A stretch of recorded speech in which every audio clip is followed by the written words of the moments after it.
खैरियत तो है एलिफ? मूड क्यों खराब है तुम्हारा? हाँ बिल्कुल, मूड क्यों नहीं खराब होगा।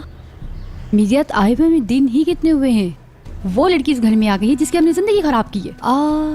और फिर मुझे आसमा की बेटी भी बना दिया। और जो ये नई मुलाजमा आई है मुझसे किस तरह से बात कर रही थी। शहरियार ने डांटा है तुम्हें? मैं भी जाकर उसका इलाज करती रहने दे हूँ। उसे। उसका क्या कसूर है? दादी जान की मेहरबानी से वो मुझे आपकी बेटी समझ रही है। मैंने ये तुम्हें बचाने के लिए किया। जब आप ऐसे कहती है ना दादी जान, मुझे आपसे ही डर लगने लगता है। आपकी इंतकाम की आग से हमें कौन बचाएगा? मैंने तुम्हारे साथ क्या बुरा किया? एक माँ की तरह ख्याल करके क्या बुरा किया, बताओ मुझे। क्या किया है? क्या किया है आपने? गौनलापी को आपने मजबूर किया वो अपने शोहर का रिश्ता लेकर जाए। और मेरान भाई, वो इतने बुरे इंसान थे ही नहीं। आपने इंतकाम कह कह के उनका दिमाग खराब कर दिया। मैं अपने ही खानदान का नाम नहीं ले सकती, अपने घर में गैर बन गई हूँ।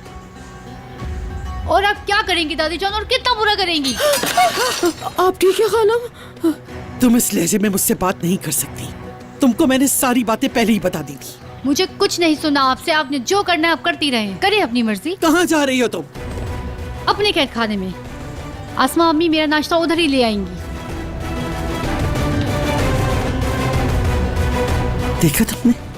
देखा तुमने कैसे मेरे सामने जबान चला रही थी? ये इतना अरसा चुप रही, आखिर अचानक ऐसा क्या हो गया कि इसकी जबान खुलती चली जा रही है?